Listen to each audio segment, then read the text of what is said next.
It's the Sunday night webinar, and here we are on the 22nd of April.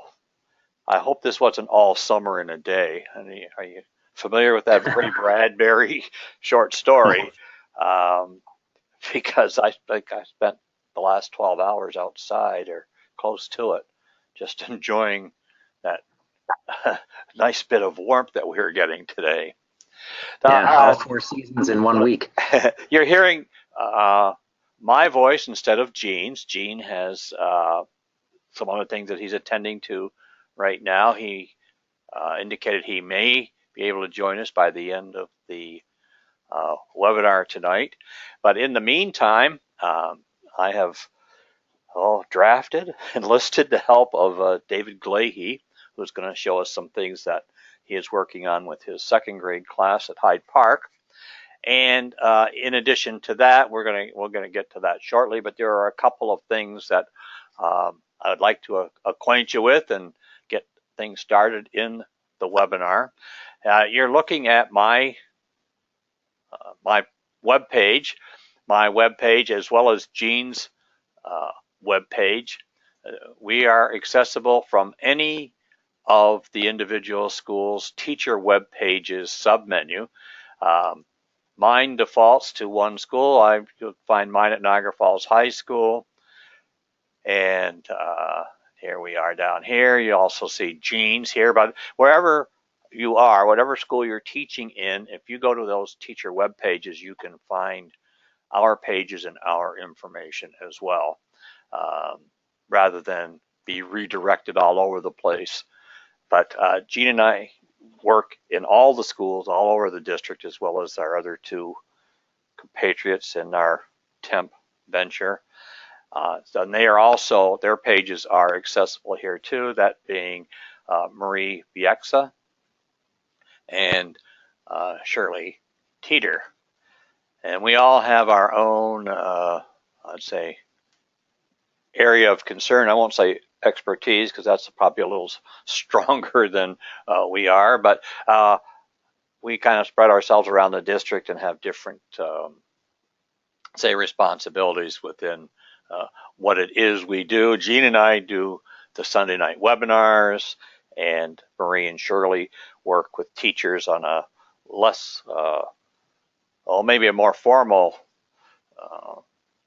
construction, with working with teachers on technology study groups and things, and of unique concern to different groups of teachers around the district. So many of you perhaps have participated in those study groups and so on. But again, we are part of a group that supports the district's technology initiatives, be it integrating in the classroom, any number of things, but really kind of all related to using the number of technology tools that we have in our district. I'm going to go to the district homepage and just show you that if you're with us, you know where I'm probably headed here. I'm going to the homepage, then I go to the staff drop-down menu, and if I go to the Teacher Resource Center, over on the left is where we are collecting and preserving all of our webinars so far this school year. And this is a whole new adventure. We weren't recording them previously, and we haven't gotten yet an answer to the question that we've been receiving for a couple of weeks, actually going back some, is how would you, if you happen to miss a Sunday night webinar, how would you view one of the recordings and then receive the credit you would receive if you attended it, and I say live, but do it via recording. We haven't got an answer on that yet, because it involves policy and some things with the Teacher Center and getting bona fide credit for CTLE hours and so on. And we hope to have an answer. And then we have an entire archive of our recordings for all of the webinars we had so far this year. And this is last week's webinar. And for each of the webinars, we have tried to maybe make it a bit easier for you. Either you attended and maybe weren't taking notes or wanted a gentle reminder of what some of the things we are covered.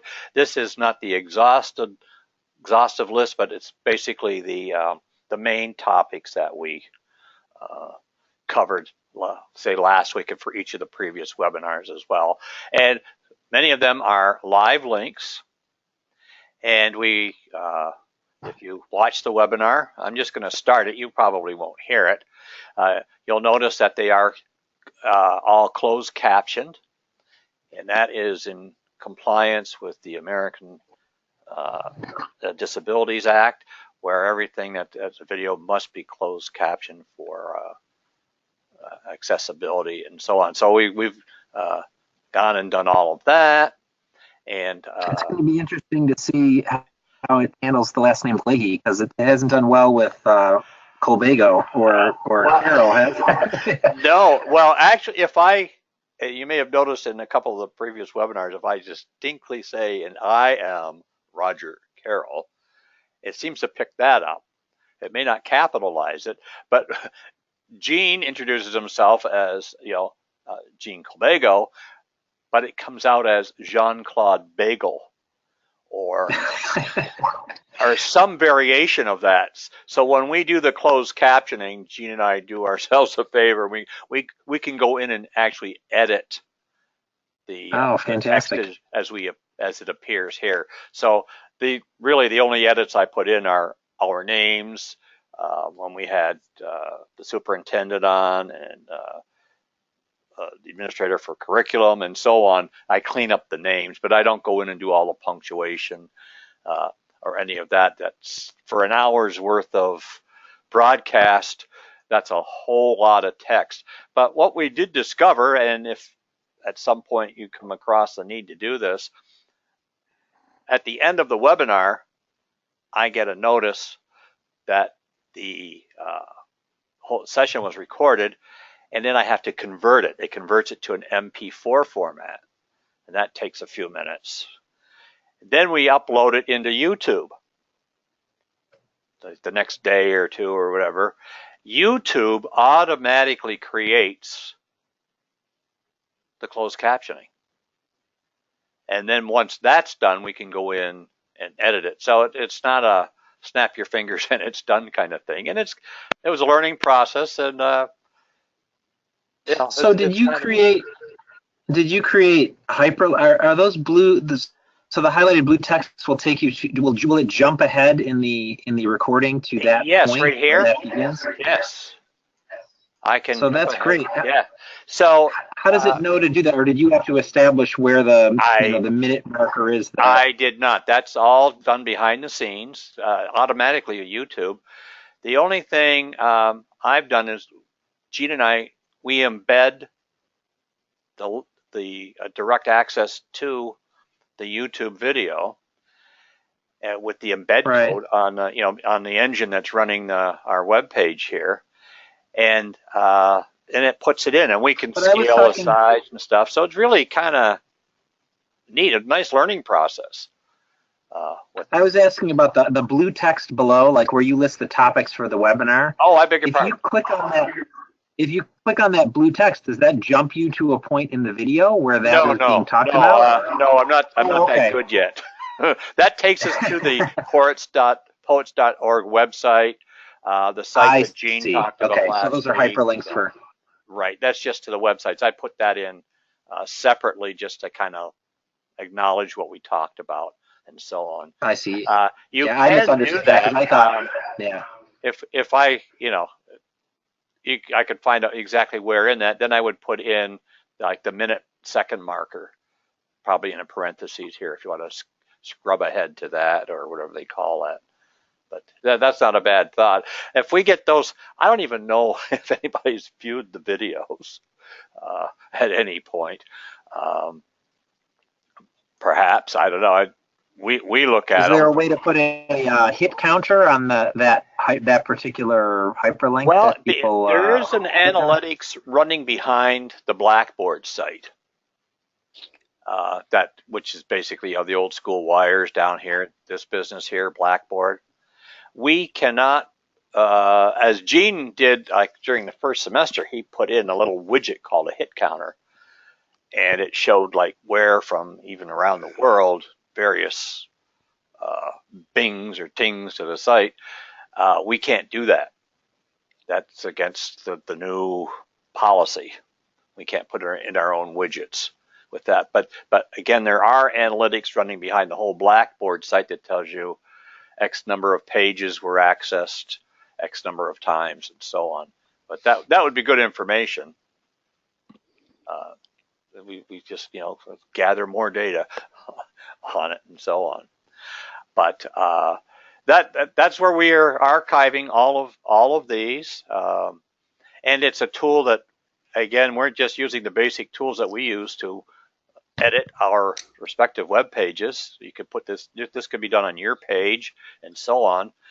I think the difficulty is if you embedded a video here for your students to view, they would get blocked by the filter because this is all like a little bit of code that takes you to YouTube, and they wouldn't have access to it. So, in fact, we've had that discussion at the technology committee. Is there a way to kind of do some of this? And there is. I don't know if you're familiar with something called Edpuzzle. It's we'll come back and talk about that in a future webinar. It's a way to manage some of this stuff that might allow that to happen if you find that this is something you want on your web page or part of your instruction and so on. So it is kind of neat with that. So you're saying all these YouTube recordings are on YouTube as well. So yes. I mean, are they managed from a single page or a single? We have our own channel. If I go to, I'll go to YouTube. Good question, Dave. By the way, good evening, everybody. Oh, hey, Gene. Hi. Yeah. Thanks. Nice to hear your voice. Yeah. You may not hear it for long. Kind of tired, but I wanted to see what was going on, so thank you. So, Dave, to answer your question, Gene and I both have YouTube accounts, and we have our own video managers, our own dashboard, and so on. And here are the previous Sunday night webinar videos that we get uploaded into here. But this is also, Gene's mentioned it several times, that you can subscribe to. Like if I go here, I think I might see all of my subscriptions. I don't want to sign out, but I can go to all of my subscriptions. And when we upload a video, you can make them private or public and so on. But basically, we're using it to, what money laundering is. We launder our webinar recordings so that we can then get the embed codes for those videos. And it's a fairly straightforward process. Once we discovered it, Gene did the pioneer work on it and whatnot. And then so now I do the recordings because I turn it on and off, and then I upload them at some point on the web page. But, did you remember to do that tonight, by the way? I don't know if I was supposed I've started the recording. Oh, yeah. I can pull it. I make sure. I don't know if you can see it on your dashboard on the sharing. If you see the right below the sharing, it says right down at the bottom. It'll say this. I do see that. Yeah, it's being recorded, and then there's a. Yeah, I see that below. Down at the bottom it says it's being but down at the bottom it should say this session is being recorded, and then above that is where I stop it. And then Gene, well, I know you're aware of this. Sometimes, and I don't know if I'll have the time to go back and clean up a little bit, but we have that little bit of banter going from time to time to start the webinars. Well, on the embed code, you can have the webinar kick in at a certain second, a certain point in the video, so it might, so we can cut out the, yes, is it your turn, is it my turn, kind of stuff to get it going. Yeah. So can I ask you a question before you leave YouTube here? YouTube has analytics. When people click on the, when they click on the district's website to access that video, are they really accessing YouTube? And Yeah. if so, yes. does that mean the analytics by way of the embed code? Yes. Just going to bring that up, Raj. If you go Yeah. back one step, it says 203 views. Did you see that on yours? If you can, yeah, see where it says Roger Carroll View Channel, 203 views. Do you see that? Yes. That's probably So- me 202 times. I like watching myself. No. Good. I think if we went into the analytics, it might, if we do a little deeper dive on that, depending on the Oh, yeah. video. There you go. Yeah. Average duration, etc. Top 10. Oh, Yeah. gosh. Well, we know we're number one in our time slot. Yeah. So, Yeah. hasn't helped with That's any of interesting. the advertising revenue, but anyway. Yeah. But that, yeah, YouTube. I kind of feel like that would. Yeah. So we're It seems like it must be keeping track of that. I yeah, wonder that- if you can like those videos too. If you're watching it, if you're Yeah. watching, if you watching, a YouTube video that's linked to the district website, I would think if you liked it, that would show up Yeah. in the YouTube analytics, not just in the Blackboard or. and We liked it about 10 times each, I think, didn't we, Raj? and the interesting thing, and I don't know how they do this, it might be in this whole Facebook, Google kind of thing, is there's no cost for any of this.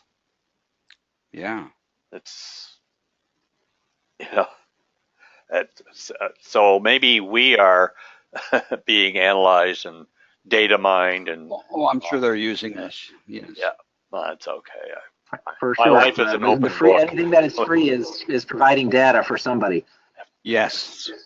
Not really like free. down here.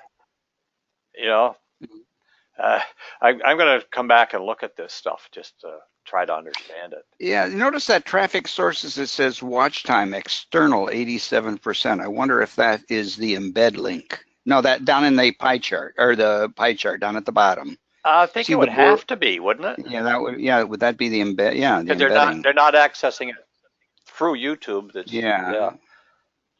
yeah. Could well Yeah. over here, yeah, because it's exactly the same. Oh, there it is. I didn't even see that. I was looking Yeah. at the other side. Yeah. Yeah. That's interesting information. Yeah. I don't know to whom, but yeah. Okay. uh, Okay. yeah. Now, shall I wake up everybody? Yeah. Good questions, Dave. Yeah. Real quick, you know what? I want to give this over to Dave and just Yes. preface it a little bit here by saying that I've been an invited guest in Dave's classroom for 3 or 4 times now, Dave. Yeah, at on least. Thursdays when he has a block of time that is devoted to reading and writing, and in particular using his available technology with his amazing group of second graders. And Dave, this has been part of a discussion going on, I think, Dave, didn't you request special consideration to have your class second graders participate in OneNote? And some of the Yes, well, 365. even just having access to Office 365, period, was something that I had to make a special request. But I think that with the third grade students this year beginning computerized testing for state exams, I think administration was very receptive to the idea of, especially a second grade classroom, beginning some of those skills that they would need for word processing and other things. And that I use think they're in finding it, exams and things. yeah, very helpful. Why not? And especially, the direction it was coming from, you wanting to do this and willing to support Yeah. and so on. Yeah, and I did make the request last year, and I think it was not honored last year, but I think that there was more of an effort to try to get it up online and running for the after grade 3 grades. So I understand why there was maybe it was a little harder last year, but this year was very quick. I mean, I made the request, and then later that afternoon, my students had access. So There you go. You know, Well, I it's think really there's just a lot of setup infrastructure wise on the district's part and the IS department to get everybody up and running and classes listed and all that stuff. And they're going in X number of directions all the time to get this going. And okay, now we've got a teacher, a willing participant here. By all means, right. see what's going to happen. So you have your screen. We're looking at it, and Right. tell us what we need to know. Yeah. So the first thing is getting onto Office 365, which I'm thankful for the webinars to have sort of pushed me along in that direction. But once now I have a shortcut on my in Google where I just click on, and this is the screen that I see when I sign in. So the idea or what I was trying to accomplish with my students is to just get them into Office 365 and maybe doing some structured activities where they'd use word processing, whether that's in Word or PowerPoint or whatever, but anything that would give them some background that they're definitely going to need in third grade when they take those exams and in the future too. So I had to take some time to teach my students how to sign in, so that full disclosure, there's a little bit of investment in time for second graders, anyways. Getting them comfortable with signing in. Although if you do it once and ask them to save their username and password, and if they use the same computer in your classroom, any classroom organize their one-to-one computing that way, then they really don't have to do it more than once. Right. And just so you know, the login convention, and I think this is consistent district-wide, is the username is the students. It's the username that the students would use to turn on a computer. Like mine is DS Clahy, and whatever a student's is, it would be whatever they use to turn on the computer with @nsschools.net after it. So that's the username for all students. And then the password should be the same password that students would use when they're turning on a computer, when they're getting off the lock screen of a computer. Right. Same as the network login for their devices. Correct. Yeah. And I think that password updates whenever the login is updated. So in other words, if you change your password, or if you're asked to change your password for the computer login, then it would also change for Office 365. Are the students subjected to that? I believe they are, because when the first time my students sign in with a laptop each year, their username, first of all, doesn't have the @nsschools.net after it. It's just right. like, it's an initial or two initials with a last name. Sometimes there's a number. And then their password is their student number, but they immediately make them change it. First login in September, it says, now you must change your password. And so what I've done in my class is I have them keep the username, keep the number, keep the password that is their number, and add a letter after it, or something that they could, if they had to do it again, they could repeat. And one year, I don't know if you guys remember this, but one year, I think 3 times accidentally everybody's passwords were reset. It caused a considerable amount of grief. Yeah. It was unintentional, but every time they went in, they were having to rechange it, and you couldn't change it to something that it had already once been. Right. So if I was asking them to use their number with the letter A, then I had to ask them to use the number with the letter So E. that's something I think policy-wise needs to be looked at. Yes, for sure. But graders every 3 months or 4 months to change their passwords. Right. Right. Because it is a common thing. I find it, and I think Gene's encountered this too. Like, we're not in the schools. We can't change our passwords from home because the Office 365 access is, as you're saying, is connected to your network. Well, I can't Right. change it at home. I have to be in a school environment to follow that prompt. And it's twice I had no, so we begged for some help from the district for the network administrator. But yeah, it needs, and if we get him just a slightly further aside, or we get parents uh, taking advantage of these options, what are they going to do? They're not going to. Right. Yeah. But anyway, okay. That's a note I So have. yeah, so Ongoing note there's a small stuff to look at.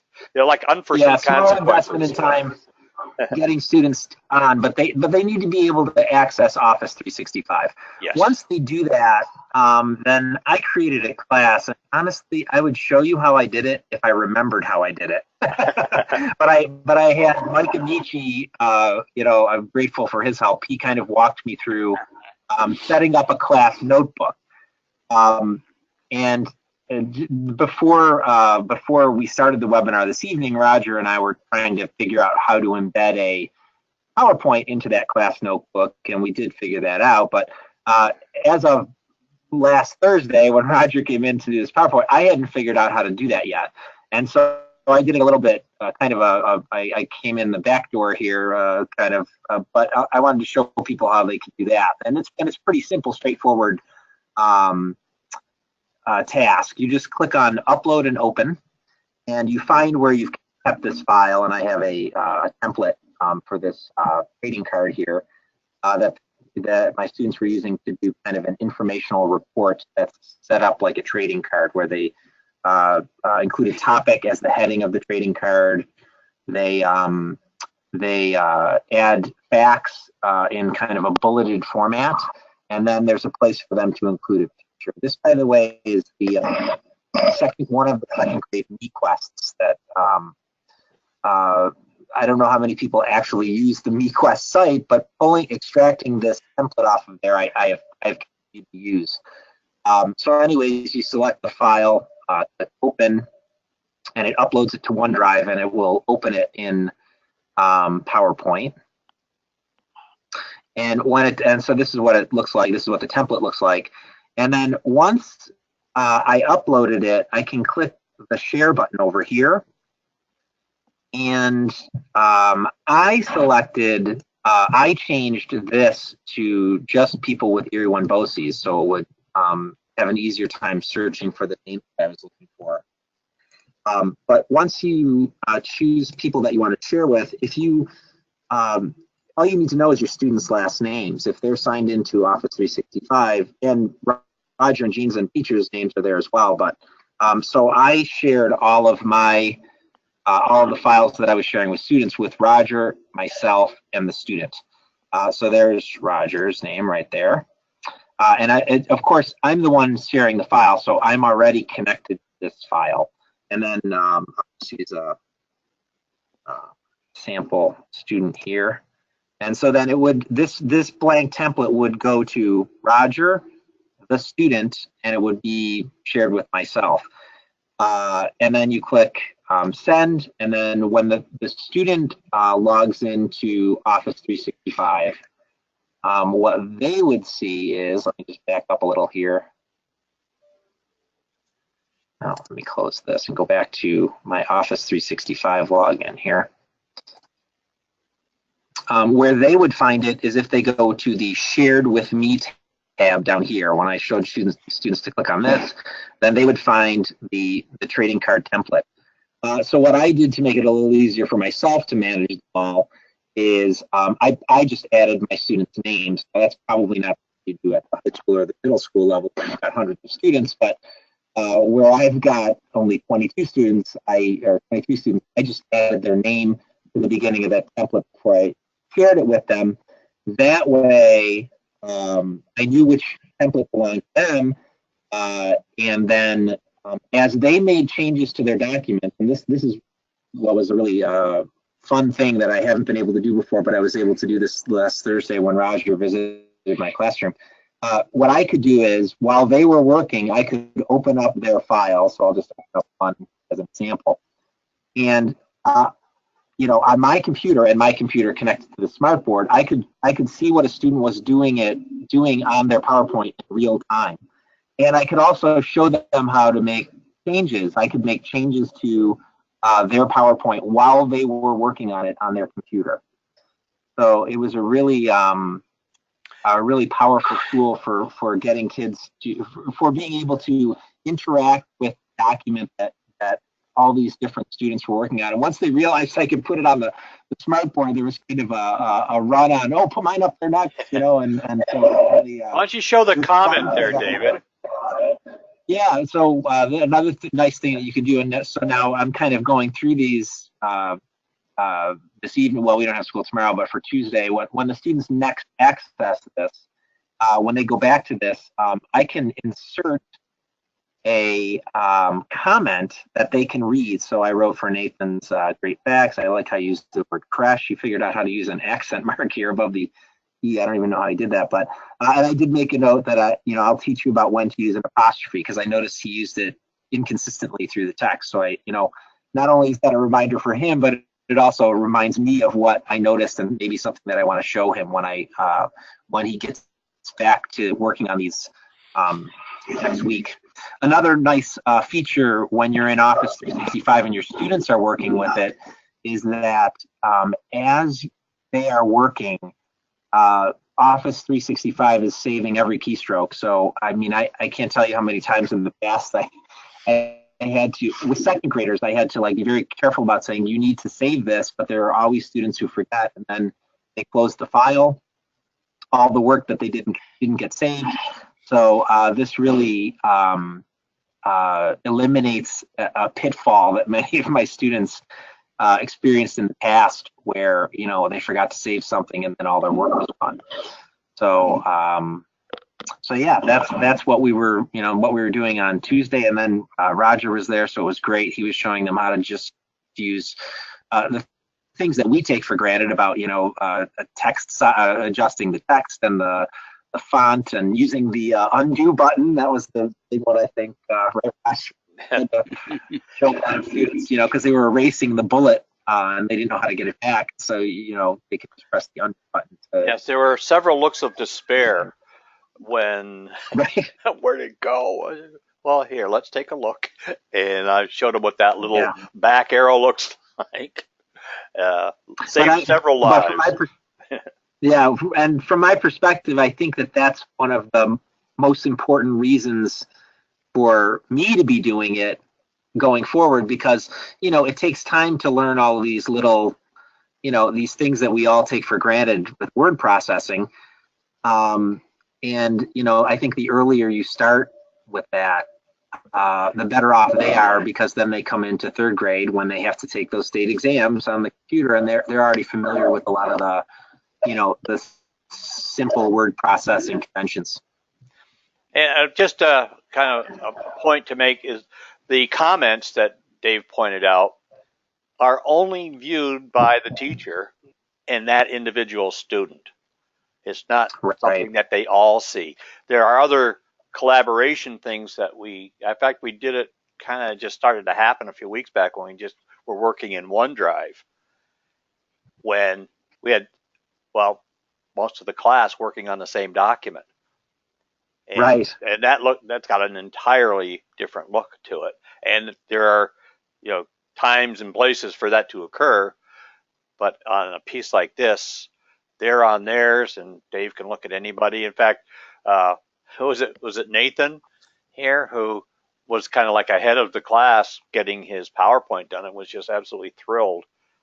Right, and then he was trying out some different topics. So he began one with pandas. He didn't have a chance to change the title here yet, but I can see from the picture that he's, started working on some different ones. And I was explaining to them too how when you make a copy of a slide, you can keep making more and more copies and adding more and more content. So, and that's where we're going to work this week on, doing it in a more. This was more of a practice where we had all read a Scholastic News about flamingos, so we were kind of working with similar content together. And then next week they're going to be choosing individual topics to kind of research and write about. So this was more to give them an idea of how to use the template, and Oh, you know what I just noticed too? I think this may be where Nathan wrote. Oh no, that's my. Oh, so I think when he signs, he will see this little box, and so if he clicks on it, he'll see what the comment that I made was if over you here. click the X on the comment column, see if that Right here. above that, So that would delete the comment. over to the right of the word comments. Oh, I think it's blocked by my little by my I resized this so I can see it. Oh, there we go. Okay. Yeah, I couldn't see it because my toolbar for the webinar is there, but yeah, so that closes out the comment. But then that's almost like a hyperlink comment. Right. So that would open it up for Nathan. Yeah. Right. And you made a good point too about when I was putting things on the smartboard, I was very cognizant of the fact that I put it up for all the class to see when we were showing something that I thought could benefit the students. And I'm giving them feedback that's more corrective. I would do that. The nice thing about Office 365 is you can do that individually, with students. So another great thing about that. And again, I haven't been part of your class until a few weeks back, but I'm just really amazed at how comfortable the kids are with this, how they're helping their next door neighbor. Right. And they seem to know who in the class probably has the answer to this besides, say, yourself or coming over to me or whatever. But that's kind of an interesting dynamic. It is, and it's a little different too. Like a lot of the, historically, like I think a lot of the applications that primary classrooms use are fairly straightforward. So when you think about RAS Kids or these programs that we use in primary are usually like once I show them the login, then the program is guiding them. Mm-hmm. And so this is a bit of a departure from that, where they have to kind of work through, they don't have the program telling them exactly what to do. Right. So it's, it is nice to see them sort of like helping each other out and figuring things out.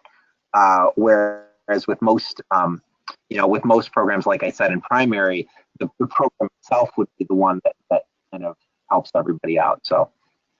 And I can see, like, again, the value for the trading cards activity and within the PowerPoint itself, but what you end up producing is an outline for some further extended writing where they would take their fast facts and embellish that with an example or a description or something and build out there and end up with a sizable piece of writing that they might not be able to get to otherwise.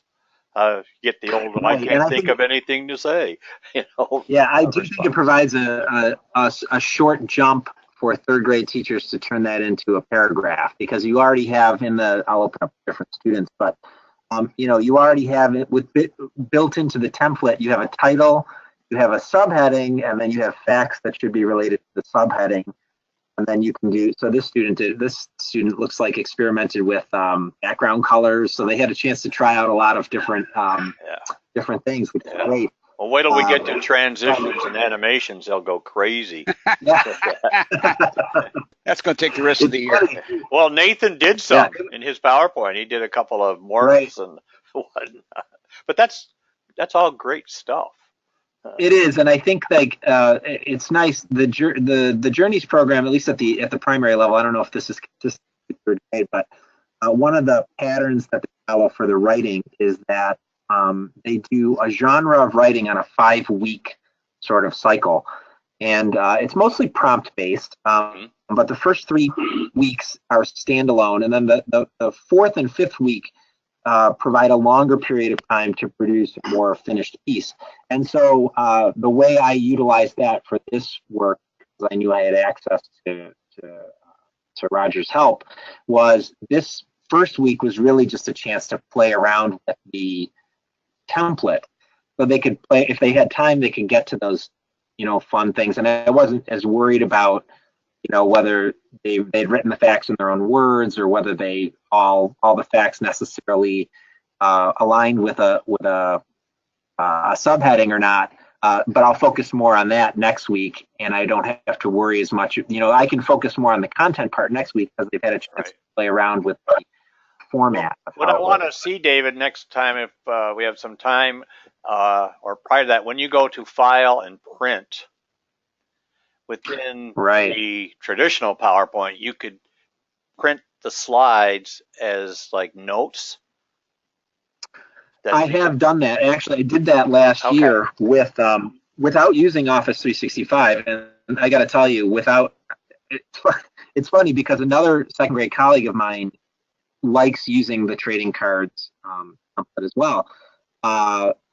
But she was asking me, like, you know, her class is in Office 365, and I was remembering with her that last year, the way that I got the template onto everybody's computer was to use flash drive, one computer, upload, and then walk over to the next one.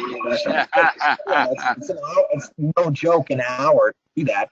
And then when I wanted to print it, I had to take a flash drive and take it back off their computer, bring it over to my computer to print it. My students print. So this just is an enormous improvement over that method of sharing something with students. You know, just Office 365 being sort of a conduit for any sort of handout or assignment that I want to give them with the click of a button is a huge improvement. Really, I don't think we really fully appreciate all of its capabilities yet either. But right. With OneNote and so on, like we pretty much on a fairly regular basis talk about some of the really neat features within OneNote here, and until you get your hands on it, can you really appreciate it? I'm going to take this, unless you have something else to show, Dave. I want to take the screen back and no. Yeah, I some think of the that's things a that great we time discovered. to I'm going to go back to showing my screen, but actually I'm going to go into my Office 365. I want to go into my OneNote. I think it was open.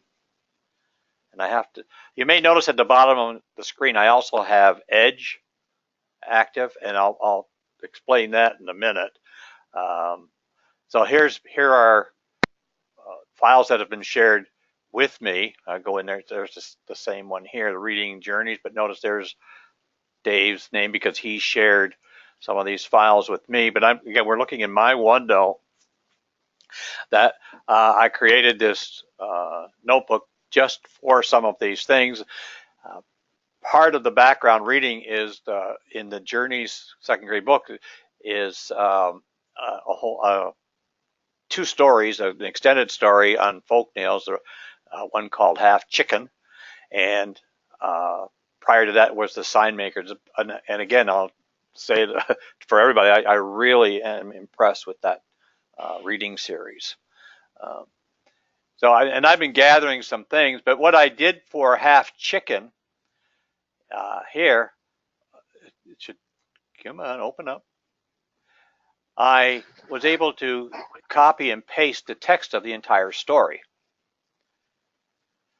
And you'll see some things highlighted here. I was thinking of a couple of things that could be done to extend the study of the story, but I know, you know, in the classroom you're on a very strict timeline and so on. So I'm just kind of playing with things out loud here.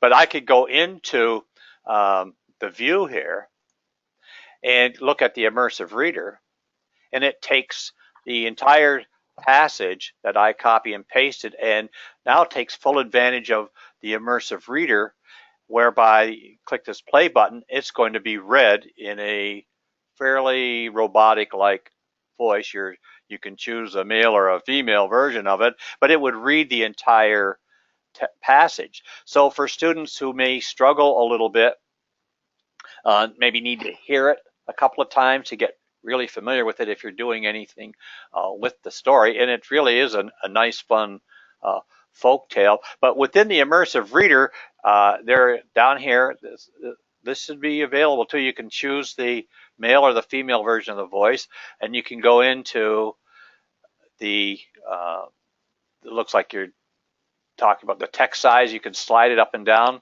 You can increase the spacing. You can change the font. I can change the theme of it. And then I can go over here and can focus on a couple of lines at a time. And then for kids who are struggling reading, this may be some help to them. They're not bothered with all the text on the entire printed page. They could even do it a line at a time, or the whole line focus here, and so on. A picture dictionary. This is fairly recent. I'm going to turn this on, and when you have a go into it, I think this. If you click on a noun, and it will say what it is. This, not that they would have a problem with that, but notice the difference here. Oh, you have to try it for the word vein, because that's at the heart of folktale. So I wonder. There. Yeah, because it's spelled both ways in the story. There's kind of a play on the idea. And it doesn't give us anything. All it will do is pronounce it. So right. That was one of the things that you saw introducing it, right? That the word said. Later in the story, it's VAIN, the character trait word. Right. I don't know how easy it'll be for you to find it, but I wonder if it has any anything for that, because that is interesting. It doesn't show up in the story here. Oh no, not vein like the vein in your arm. Vein like I can see it. Oh dear. Because that's actually like the storyline is that the half chicken is born a half chicken, and so it gets all this attention early in the text, and then it becomes very vain because all these other animals are paying attention to it. But then the play on words is that later on it becomes a weather vane through different things that happen in the story. Which is really kind of cool. Yeah, clever. With this upgraded version of the Immersive Reader, notice what I can do, or you could do, kids could do, is you can highlight within the passage that you've activated for the Immersive Reader. You can look at all the nouns. I want all the nouns to appear somewhat yellow or gold. I want all the verbs in red and all the adjectives in green. And I can show, notice, and this is brand new. Notice it's labeling them all. So if you're having that kind of a discussion with your students, it just makes it much more visual for them to say, okay, those are all the nouns, and reinforce that thinking and so on. And that's kind of neat. Oops. The other thing I put in for that, again, the Immersive Reader allows the system to read the story. I put in, just to see if I could do it, I recorded the entire story in my own voice in the using Microsoft Word, and embedded it. I had to convert it to an MP3, but so that the entire thing there now is a recording of it in my voice. Or if you had, some of your strong readers in your class, they could do this so that the kids in the class could hear Marissa reading the story, and maybe make it that much more engaging if they heard it in a fellow student's voice. Another thing I was able to do, Dave, and I've been playing with this, I was able to embed, this is a Microsoft Forms based on the story. So, oh, fantastic. So you can push that out, and I mean, these are dumb questions that I came up with. 2 dumb questions. I could probably come up with a lot of them. But what is a folktale? And this is based on, your discussion of introducing the folktale itself. Right. And so on. But I created this in Forms. But back in, I'm going back here to the toolbar, insert a form over here. But Gene, this is something we have to address. Yes. The forms, I had to be in Edge. The Chrome browser gave me let me Oh, yes. It Okay. gave me a error message. I'm going to put the cursor here, and I'm going to say insert a form here. If I say allow, I get an error message for about the security settings. But if I'm in Edge and I want to insert, this is updating, insert here, oh, it doesn't even show me on this. It allowed me to actually go into forms, into my Office 365 account for forms.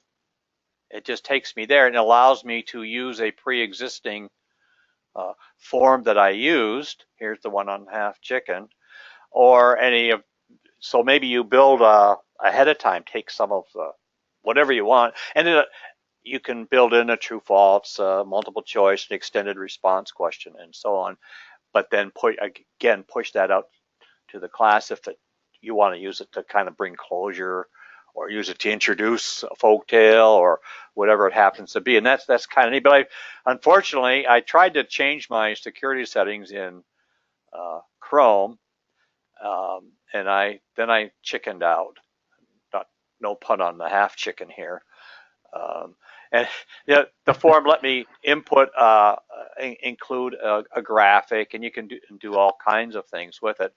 But I didn't want to change the security settings in Chrome, thinking, okay, now the Russians are going to have it, and well, what kind of trouble are we going to be in? So I left that as it is, and I say I learned from it that okay, there is a place for the Edge browser, and so on. And one last thing that Dave and I found when we were working with the kids and showing them some of the basics of working the PowerPoint. Now this is opening the template that I copied over into regular PowerPoint. Here is the template they were talking about. I recreated this. Should actually say fast facts, shouldn't it? Right. But over here, we prompted the kids, okay, they're looking up some fast facts. Actually, they're taking the facts from the Flamingo, from the article that they had read in Scholastic News. Yep. The Scholastic News. But then we wanted to insert a picture into it. So what they found here is insert an online picture. It opens up the Bing search, and in here we typed in. I probably typed it as well as I could type, a flamingo. And then any of these, notice here, they're all Creative Commons, etc. But they could scroll through and all pick a different flamingo. And one of the things that the article talks about are the flamingo eggs and so on. They could scroll down flamingo, I think if we just did. Yep, some of the students did that. And it goes down to that. Rather than, as obviously they can do, and at some point need to know how to do, is go out and do a Google search on images to find it. But what I think is kind of neat with the PowerPoint here is all you do is, once they saw they could go this way, it's a lot less cumbersome than working with Google.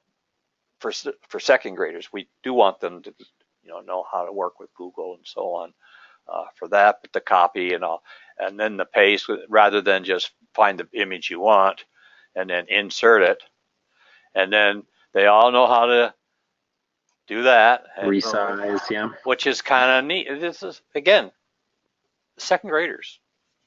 Fully competent. Yeah, using Bing was a huge improvement, because I remember last year not realizing that that PowerPoint had that tool, or it wasn't available, and having them have to open up another tab, use Google, figure out if it's an image they could copy, then go back to the original tab in PowerPoint, and then paste. It was a lot of extra steps. Not like you said that those steps aren't important. However, you start to get a little far removed from. Right. And then what I wanted them to focus on was using a picture that matched the text that they were writing. And so if you kind of eliminate a few of the steps, it lets them focus more on that. Absolutely. And we think of, what they've learned about just the skill of the technology with this one program. Knowing that when they get started here, this is the template they started with. Okay. We're telling them right away, duplicate the slide. Right. And then how do you know what you're working on? Well, the slides are numbered. And I think the other thing at some point they'll all log in is that I can change the order if that's what it takes. And some of them maybe we say, okay, what is the most important fact? What is the second most important fact? Or, dramatic fact and so on, and then reorder the slides there as well. And so it's all part of learning this tool at a very, I'd say basic level of working with PowerPoint. But yeah, look at what they're doing, all kinds of things. Just while we're talking about it, I think we have a week to go before Mix goes away.